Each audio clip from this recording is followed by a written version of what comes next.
Hello everyone, welcome to the class. So today we will discuss about some models of organization behavior. Very important concept जो कि आपके exam में पूछा जाता है and this is only for the paper 2 students. So those who are preparing for HRM like for any of the PSU exam, right, management exam, commerce exam, labor welfare exam, तो कोई भी exam के लिए अगर आप prepare कर रहे हो और आपके सिलेबस में ऑर्गेनाइजेशन बिहेवियर आपका टॉपिक है तो आपके लिए बहुत ही ज़्यादा इंपॉर्टेंट सेशन है.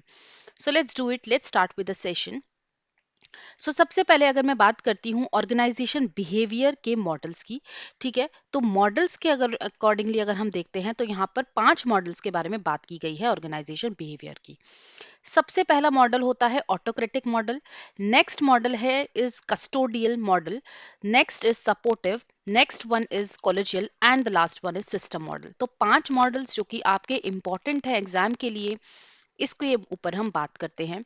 स्टार्ट करते हैं with the first one that is autocratic model. What is autocratic model? नाम से ही समझ आ रहा है ऑटोक्रेटिक मतलब तानाशाही, ठीक है, जिसका मतलब होता है पावर, स्ट्रेंथ, ठीक है, फॉर्मल अथॉरिटी को शो करना. जैसे कि मैनेजर मैनेजर हमेशा अपनी फॉर्मल अथॉरिटी को, जो भी मैनेजर अपनी फॉर्मल अथॉरिटी को, या फिर लीडर्स जो अपनी फॉर्मल अथॉरिटी को शो करते हैं, वो होते हैं ऑटोक्रेटिक लीडर्स, राइट, जो कि मतलब हमेशा अपने फॉर्मल अथॉरिटी के बेसिस पे कंट्रोल करते हैं अपने एम्प्लॉयज को और वो चाहते हैं कि उनके ही अंडर वर्क हो एम्प्लॉयज का, ठीक है, मतलब जैसा वो कहते हैं वैसे ही वो करे एम्प्लॉयज उनके, राइट. तो उनको कहते हैं हम autocratic model in organization behaviour.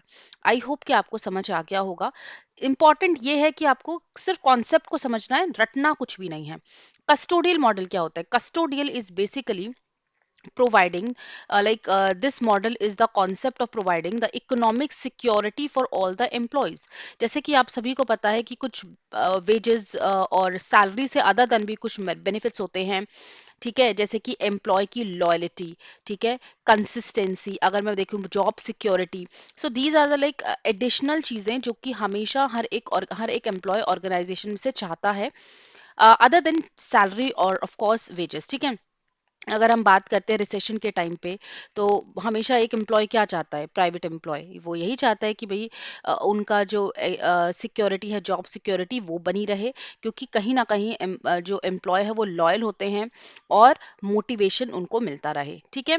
जैसे कि अगर मैं देखती हूँ in some countries many professional companies provide health benefits. जैसे कि आप सभी को पता है हेल्थ बेनिफिट्स प्रोवाइड किए जाते हैं, कॉर्पोरेट कार्ड्स प्रोवाइड की जाती है एम्प्लॉयज को, सैलरी प्रोवाइड की जाती है फाइनेंशियल स्टेबिलिटी के लिए, इंसेंटिव्स दिए जाते हैं सो दैट वहां पे एम्प्लॉयज अट्रैक्ट हों और रिटेन रहें एज अ क्वालिटी स्टाफ, ठीक है.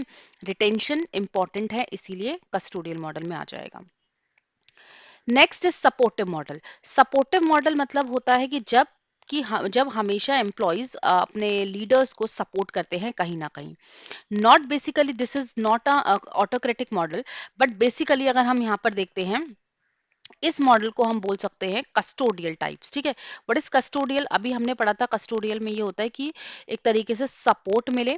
अभी हमने इससे पहले पढ़ा था custodial model, right, economic security के बारे में, राइट.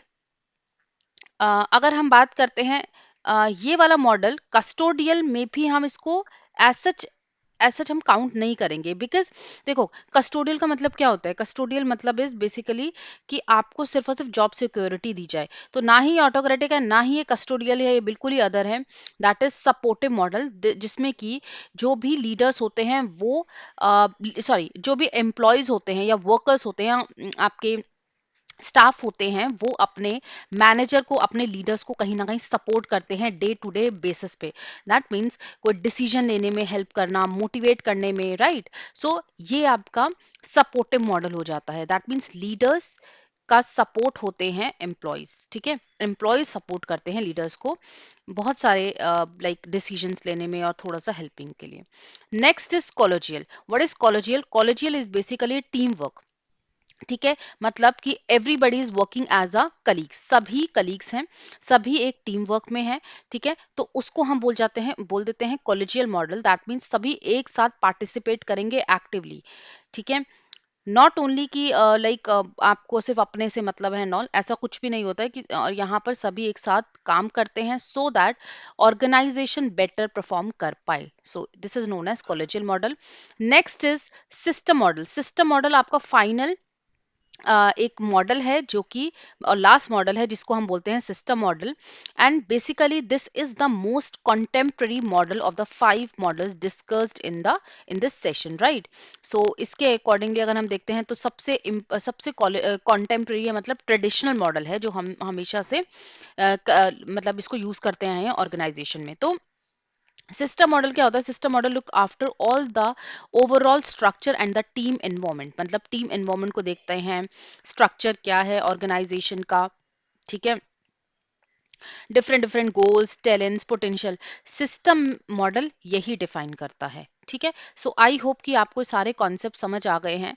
चलिए जल्दी से स्टार्ट करते हैं, क्वेश्चन को देखते हैं फटाफट से। Leadership motivates the people to work, not the power of the money. So जहां पर आपके लीडरशिप मोटिवेट करते हैं, लीडर्स मोटिवेट करते हैं आपको वर्क करने के लिए, तो वो कौन सा होता है? ऑटोक्रेटिक, कस्टोडियल, सपोर्टिव और द कॉलेजियल। सो ऑफ कोर्स यहाँ पर आ जाएगा आपका कस्टोडियल मॉडल। कस्टोडियल मॉडल क्या था? जॉब सिक्योरिटी, जहां पर पावर को बिल्कुल भी किसी भी तरीके से शो नहीं किया जाता। Which of the following forms on the basis of the autocratic model of the OB? Autocratic model क्या है ओबी का? ओबीडेंस, अथॉरिटी, पावर और dependence on the boss. Of course यहाँ पर आ जाएगा आपका पावर। आई होप कि आपको सारे कॉन्सेप्ट्स आज वाले सेशन में क्लियर हो गए हैं। Very important concept, very important session is all, this is also a very important session. ऐसे ही अगर आप लोग चाहते हो कि पेपर 2 में कुछ ऐसे कॉन्सेप्ट मैं बताऊं और करवाऊं, तो आप लोग मुझे कमेंट सेक्शन में कमेंट कर सकते हो और बता सकते हो कि आपको क्या क्या नीड है और किस किस टॉपिक को मैं कराऊं। ओके, सो चलिए, thank you so much, bye bye all.